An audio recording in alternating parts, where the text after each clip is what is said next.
Om Nityananda Paramashivoham Om Nityananda Paramashivoham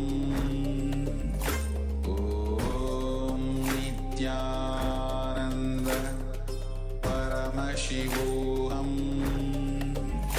Om Nityananda Paramashivoham Om Nityananda Paramashivoham Om Nityananda Paramashivoham Om Nityananda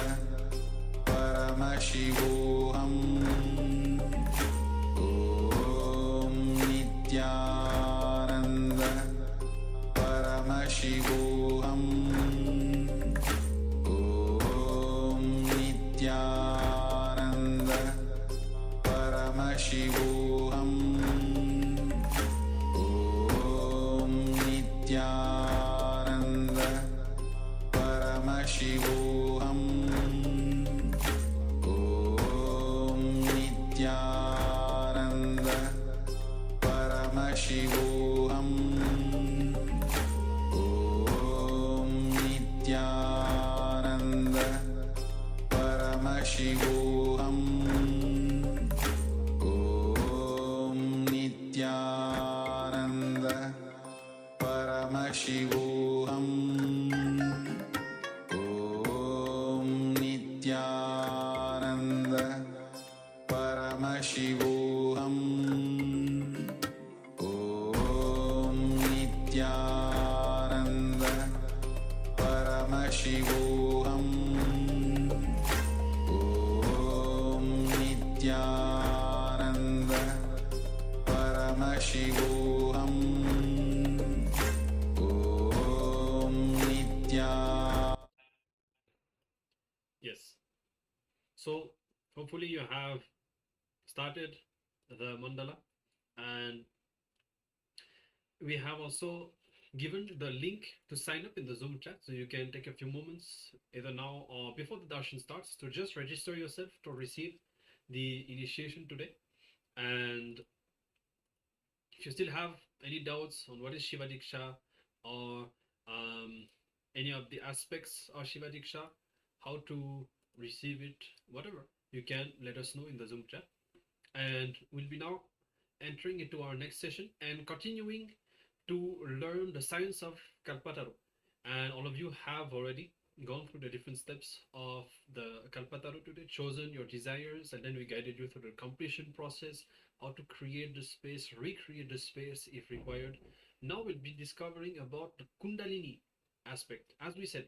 So today, during the initiation, during the darshan, Swamiji will be initiating you into Kundalini awakening and infusing his own Kundalini energy into you and into the space that you have created for the desire that you want to manifest.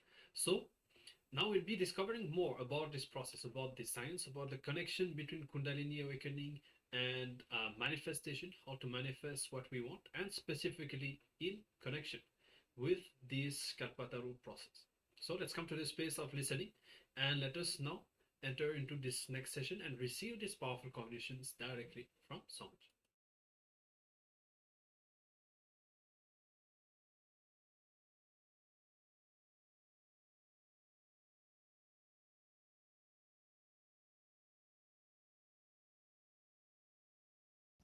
There is a big difference between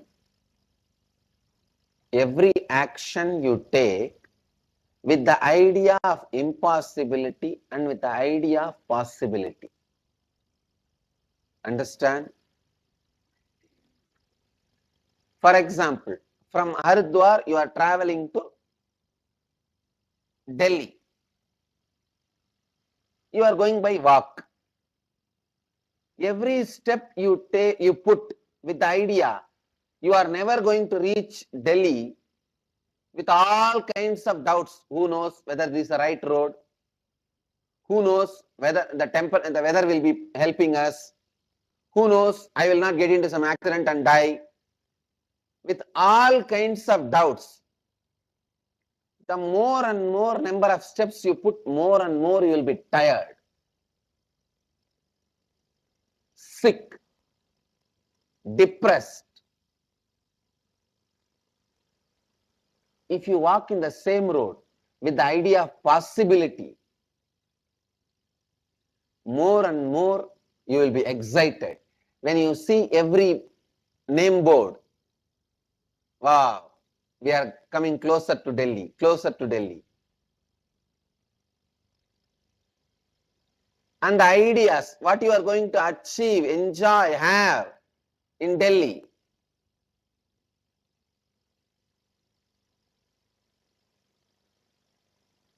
That will inspire you and excite you more and more. Please understand, don't ever think like a so-called rationalist, irrational rationalist. These irrational rationalists always give an argument. What is there? Whether I believe or don't believe, the same number of steps only I have to take to reach Delhi. Understand, number of steps may be same, but the effort will not be same. When you walk with the impossibility, number of steps may be same, but the effort will be more. If you walk with the possibility, number of steps may be same, but effort will be practically zero. The more and more action, the more and more excitement is the definition of possibility. The more and more action, more and more excitement. The more and more action, more and more tiredness and boredom is the definition of impossibility. The subtle impossibility is already developed in you.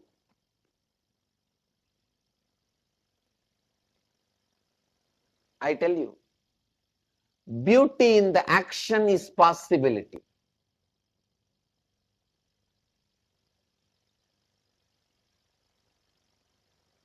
We all know how to beautify our body and skin.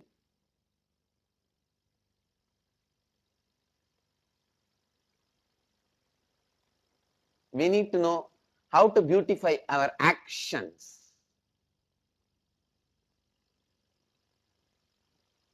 When you are carrying possibility and acting, every action brings more and more joy and excitement. You will grow younger and younger. Your face will become more graceful, more younger, more beautiful. Very rarely I have seen people growing younger. One person without doubt I can say, Satya Sai Baba. He grew younger and younger and younger. The more time passes, he was becoming more graceful and more younger. Without any controversy or doubt, I will tell very clearly and boldly. One person I have seen in my life growing younger and younger and younger is Satya Sai Baba.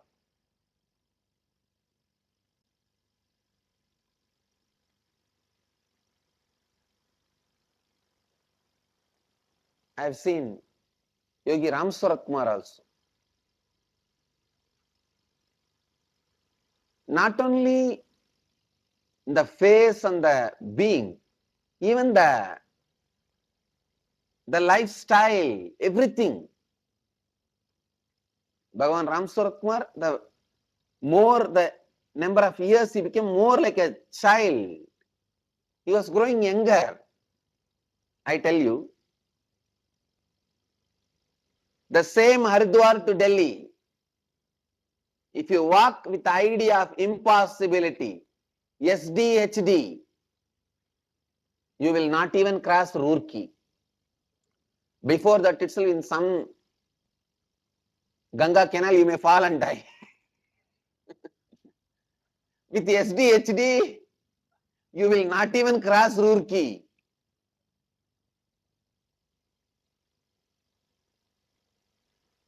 If you walk the same road with the idea of possibility, without SDHD, every step gives you excitement. By the time you reach Delhi, you have all the excitement of Delhi, and you get excited to do more walking, more yatra. I tell you honestly, when I started my yatra, please understand, let it be on record. When I started my Parivrajak Yatra, I never thought or planned I will walk length and breadth of India. I'll spend so much time in my Parivrajak Yatra. The first few days of Yatra, I carried with the idea of possibility, that's all. The concept of possibility gave me so much courage, so much joy. I never imagined I spent 9 full years. God. See, a person who is more awake, for him, 1 day is equivalent to the 3 days of a normal man. Please understand, take this one lesson, internalize this one truth. It may be same number of steps, same distance, but the effort, result, everything will be different. If you carry possibility with you, I tell you, when you travel with possibility idea from Haridwar to Delhi with idea of possibility, even if you walked the same number of steps, you will forget many times. You walked or you struggled so much. To tell you honestly, when I describe it, looks like a struggle for all of you, my Parivrajak Yatra time. Otherwise, it was simply honey sun. Travel in your life also with the possibility in your heart. You will see, one, every step does not tires you. It adds to more and more excitement. See, when you walk with impossibility, every step adds anxiety, not excitement. When you walk with possibility, every step adds excitement. And when you reach the goal, you won't even feel tired that you did so much. Because when you are walking, you did not feel tired. See, when you are walking, if you did not feel tired, after reaching, you will not have the tiredness memory. But with the idea of impossibility, while you are walking, it will be tired. You may not reach. By mistake, if you reach, it will give you the idea of, oh, so much difficulty.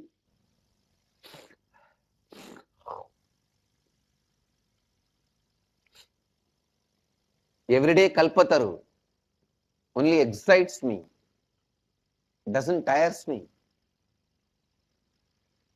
I tell you, in your life, carrying the space of possibility in your heart is Kalpataru.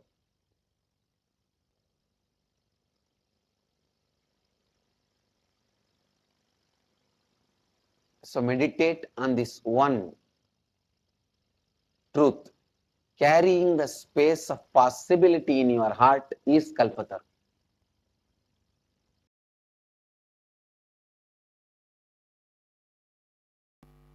All of us carry the energy to make what we want as reality in our space. All of us carry the energy to make what we want as reality. That is what is life. What is life? Your ability to make what you want as reality is life. Whether you want health, wealth, happy relationships, bliss, completion, whatever you want, causing that in your life, ability to cause that in your life is life. For example, you can't do anything in your life. Then how can you call even that as a life? Maybe we can say that dead man not yet buried. Dead person not yet buried. No.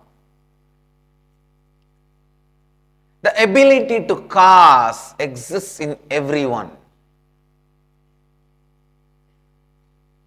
Unfortunately, like if too much of wood is dumped on small fire, please understand, even too much of wood can put off the fire if the fire is too small and wood is too much.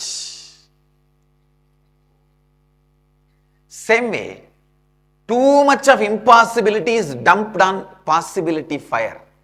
The possibility fire is too small and the impossibility wood is too much. If the fire can somehow manage to catch the wood, it will burn any amount of wood. It can even burn forests. That crucial initial moment where the wood is dumped on fire, if the fire gives up on itself, over.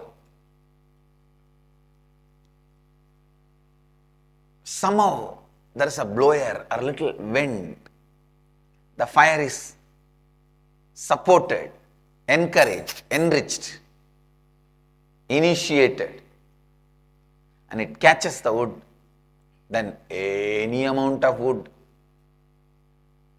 the fire can't be put off. All of us have the possibility as a fire in us, the space of possibility as fire in us. But unfortunately, the idea of impossibility, too much is dumped on us. Too much is dumped on us.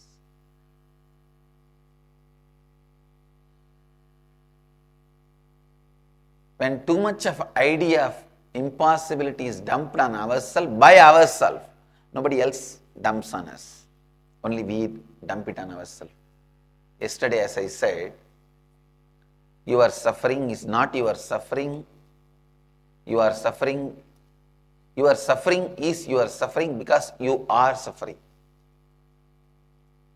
No one dumps on us. Understand? It's we. It's we. It's we. So no one dumps the idea of impossibility on us. We go on thinking, grinding, making some idea as member of your inner space again and again is remembrance. Making it as a member of you again and again is remembering. Because you remember impossibility again and again and again, the impossibility becomes member of you. Who gives the membership card? You. By remembering, you give membership card. Again and again, remembering makes the impossibility as member of you. Membering is done by remembering.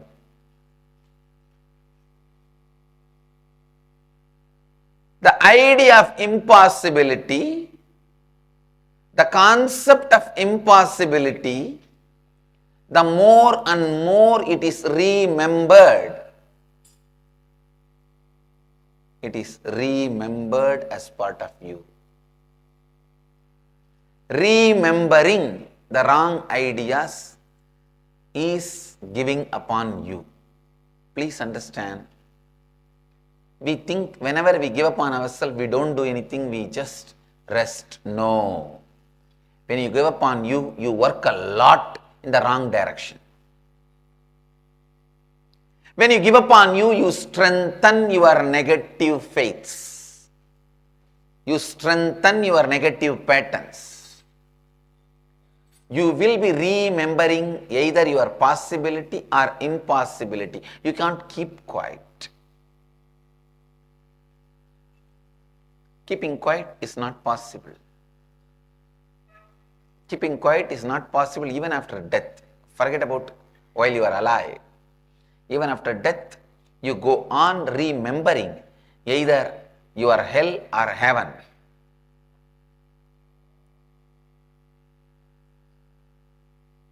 So when you remember your impossibility in you,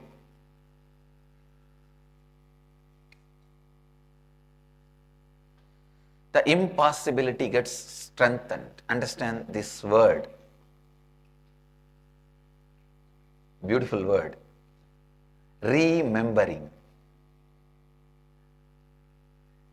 Anything you remember again and again becomes member of you, part of you.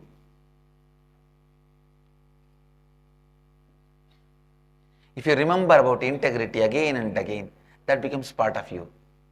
If you remember about authenticity again and again, that becomes part of you. If you remember about possibility again and again, that becomes part of you. If you remember impossibility again and again and again, that becomes part of you. Understand? Anything you remember again and again becomes your muscle memory. Anything you remember again and again from your muscle memory becomes your bio-memory. Anything you remember from your bio-memory again and again becomes your bio-energy. Please remember this truth, never to allow impossibility to be remembered again and again and again.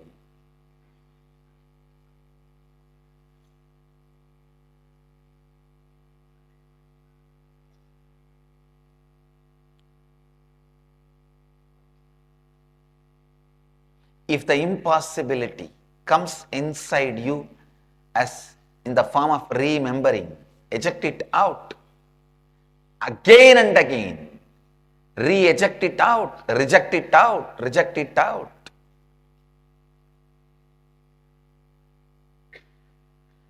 Remember possibility, re-eject impossibility. That is essence of Kalpataru. Mahadeva is embodiment of possibility.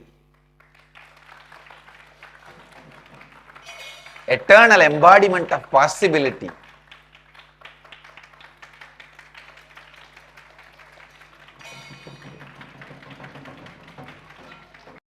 Possibility is Ananda.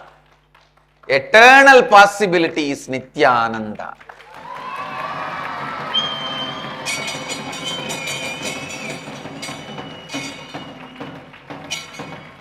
I am not giving possibility as a fantasy to you.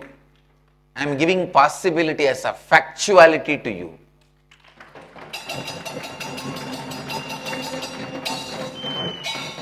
Possibility is not a fantasy. Because you think impossibility is the reality, you think possibility is a fantasy. But I tell you, possibility is factuality, impossibility is a fantasy. Impossibility is the fantasy you load on yourself. Possibility is the fact you constantly try to forget. Possible, possible, possible, possible, possible, possible, possible. I tell you, that is the meaning of the mantra Shiva. Shiva means what? Causeless auspiciousness. Everything is possible, possible, possible, possible. Remembering the idea of possibility is what is the meaning of Shiva mantra japa. Shiva, Shiva, Shiva, Shiva, Shiva means possible, possible, possible, possible, possible.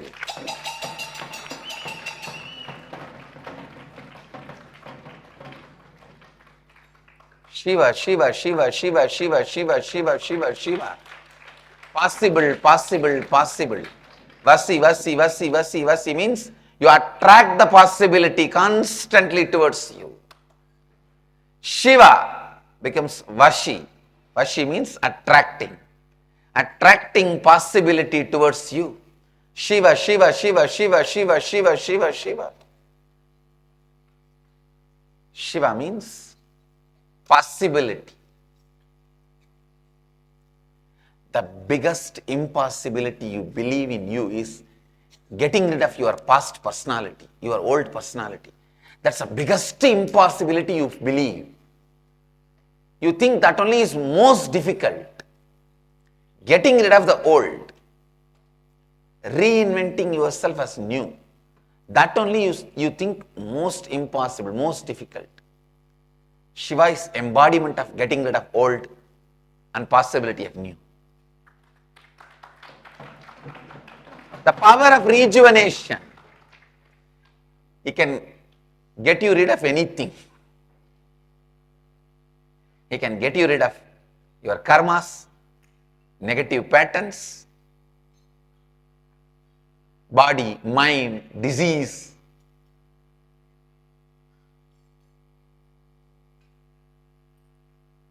The Sula, Trishula, is a symbol of getting you rid of all the impossibilities.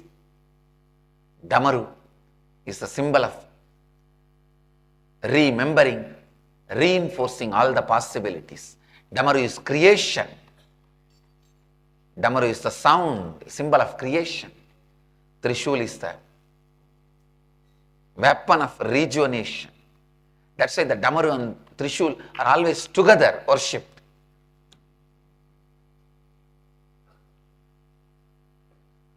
Through the Trishul, he removes all the old impossibilities. Through Damaru, he creates all the possibilities. Shiva, Shiva, Shiva, Shiva, Shiva, Shiva, Shiva. Possible, possible, possible, possible, possible.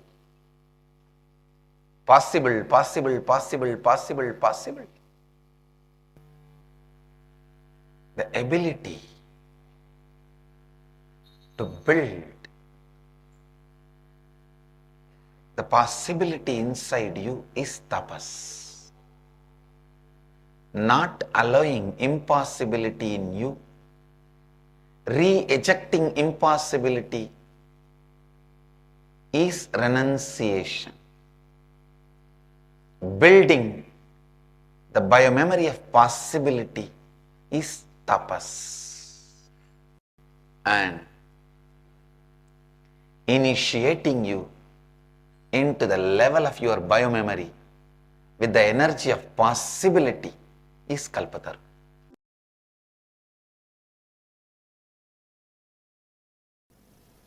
The first truth, human beings are endowed with the energy to make what they want in their life as reality.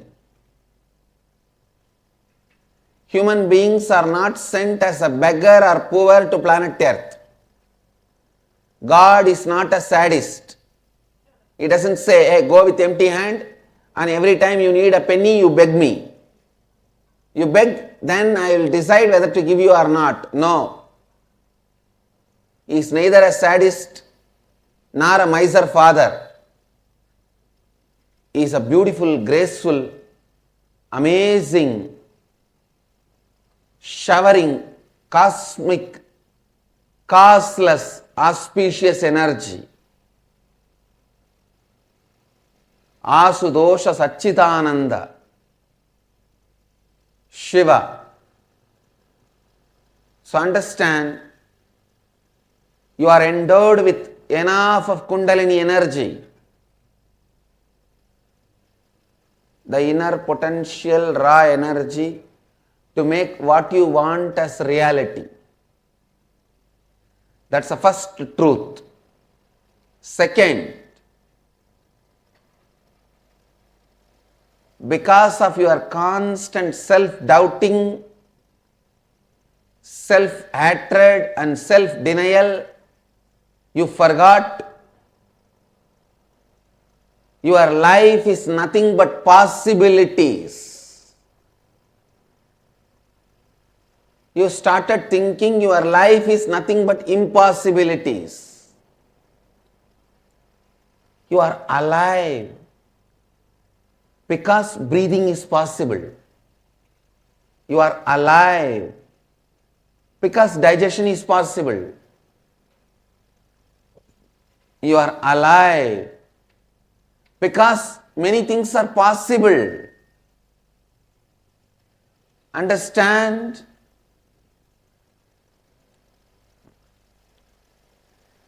Understand? Life is possibility. It is not impossibility.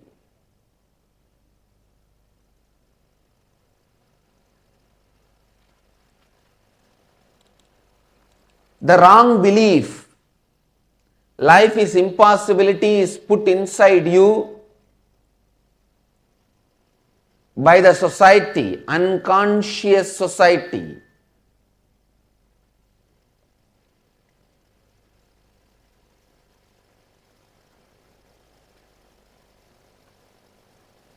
So you need to know the truth, the ancient secret which produced greatest leaders in every field.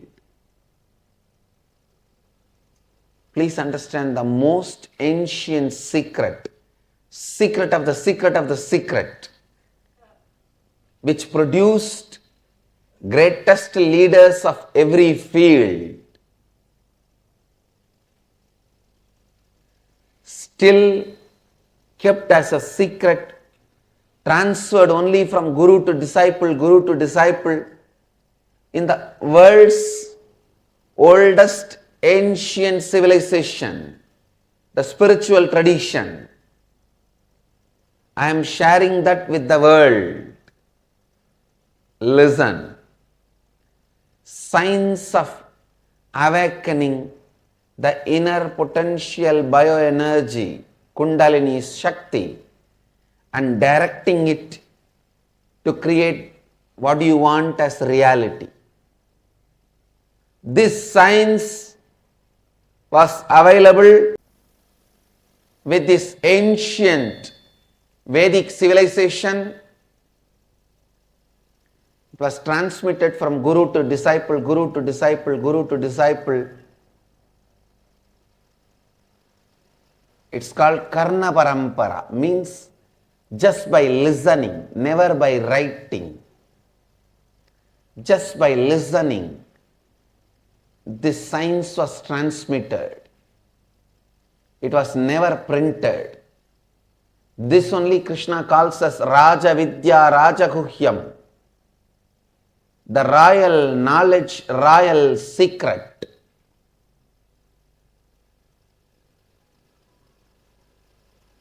I am transmitting that science to all of you freely, because the world now needs more spiritual scientists and spiritual healers.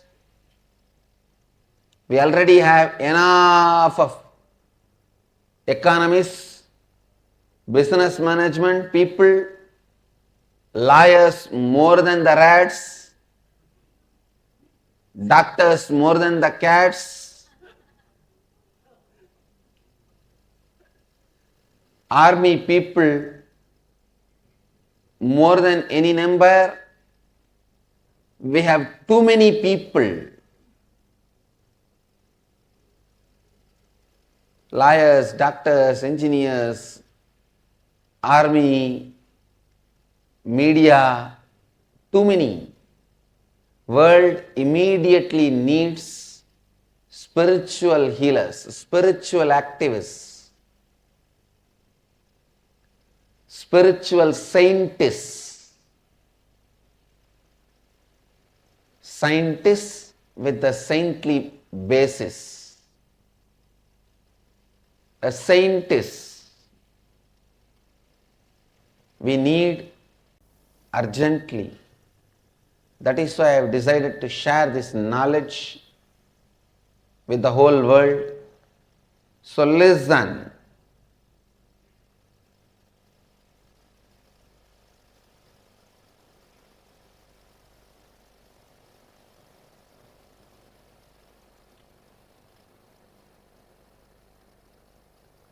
Your inner space is equivalent to your womb. How in the womb a child can grow, another one life can grow. Same way in your inner space, whatever you want can grow and it can be made into reality. It can be delivered. It is called Hrid Garbha, Hridaya Garbha. Your inner space is called Hrid Garbha, Hridaya Garbha, Chitakasha, Chitambara. All these different words are used for your inner space. Anything you create in your inner space and ready to take the responsibility for it, understand, when I use the word ready to take responsibility, I mean deserve for what you desire. I don't even want to say you have to yearn what you desire. If you are deserved for what you desire, that's enough. It is showered on you. Means, for example, you desire for $1 million. You don't even need to yearn. If you deserve, if you are not going to destroy that $1 million, or using that $1 million, you are not going to destroy yourself. If you just deserve, you will see the cosmos showers on you. Sometime the moment $1 million comes, you will drink, and you may die in 10 days. Then naturally cosmos thinks, why should you be killed? Because cosmos loves you. Just not to kill you, he says, wait. Let the money not come to you more than $10, which is for 1 quarter. You drink only that much. So, I am not even saying you have to yearn. All I am trying to tell you is, if you deserve for what you desire, you are showered. If you deserve for what you desire, you are showered. Your thoughts become words, words become actions, actions become life, life becomes reality. It is a simple science, straightforward science. Kalpataru process is initiating you to harness the power of your reality by making you harness the power of your words, power of your thoughts, power of your actions, power of your life.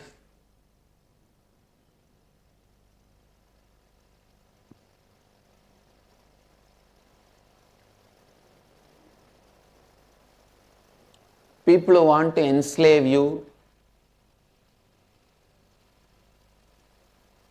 constantly brainwash you. Life is full of difficulty and impossibility.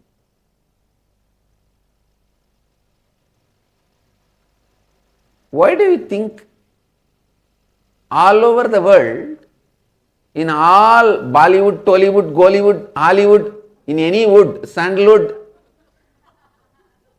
all these movies, the story of rag to riches sells high. See, this rag to riches story is such an attractive story.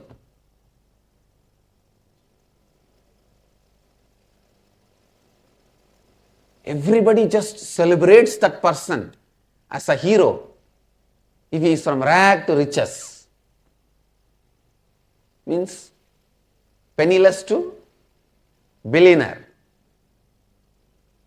This rag to riches story is such a glamorous story. Why? Because you feel it is impossible. He has achieved impossibility as a possible. No, I tell you.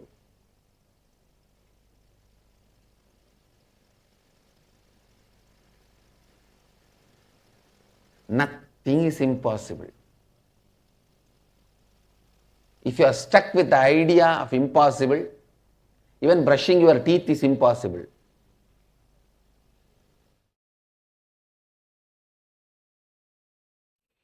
Yes, we'll be resuming this segment later on.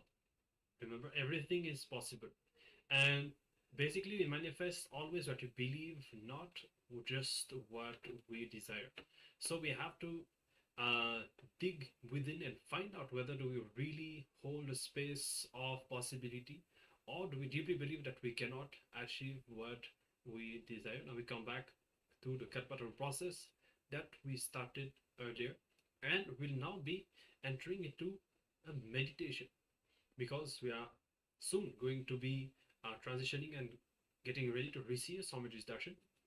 So let us enter into a meditation where we will be creating the space to receive the Kundalini energy, the Kundalini awakening from Swamiji. So please sit straight, and we now request all the participants to get ready for the meditation.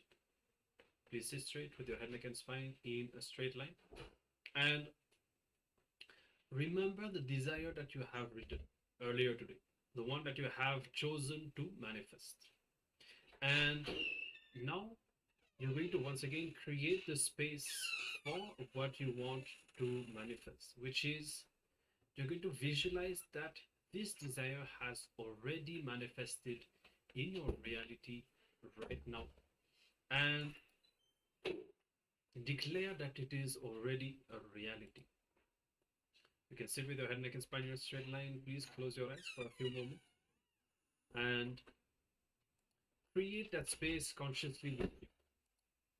And any self-doubt, hatred or denial that comes up in your inner space while you visualize this space, just drop it as it comes. And once again, recreate the space whenever required. Hold the space for what you want to manifest. So, if you haven't started already, please enter into this meditation now, the Kalpataru meditation. Create the space for what you want to happen. Visualize that it has already become true. It is already a reality. It has already happened right now.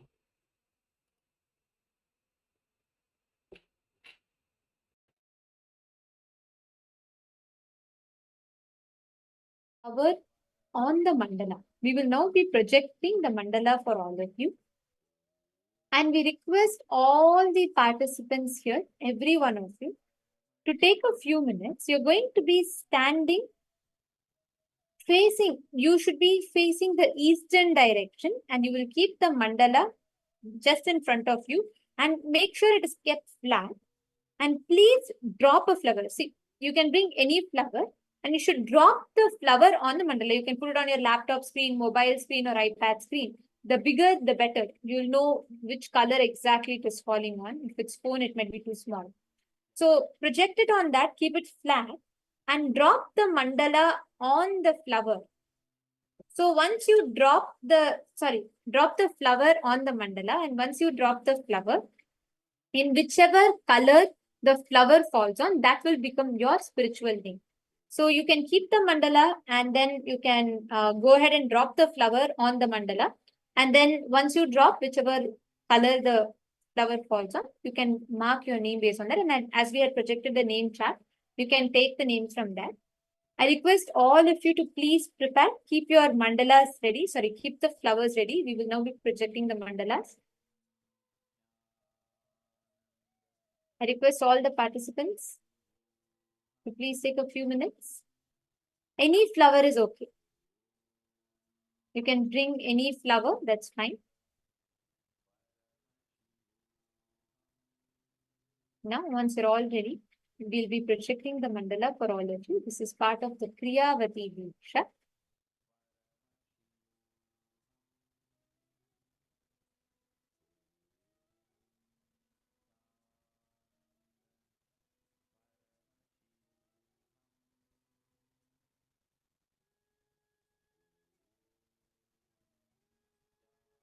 Correct.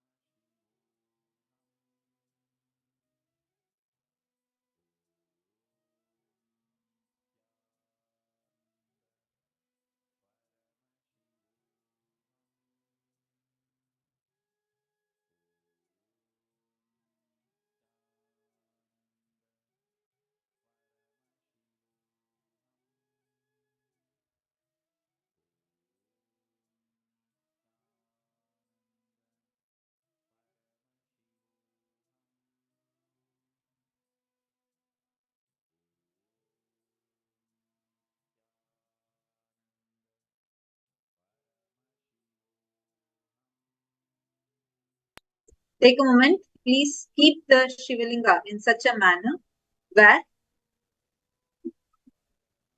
the red color Shivalinga is facing the northern direction.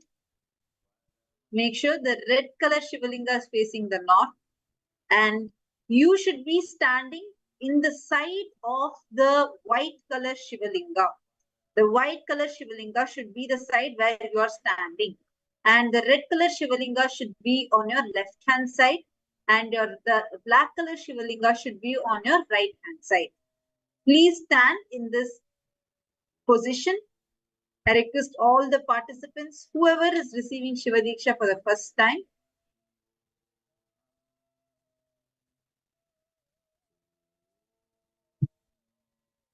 please kindly stand and align yourself like this.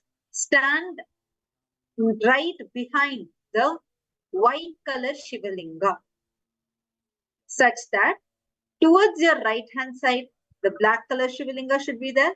Towards your left hand side, the red color Shivalinga should be there. Now connect with Swamiji. Chant the Maha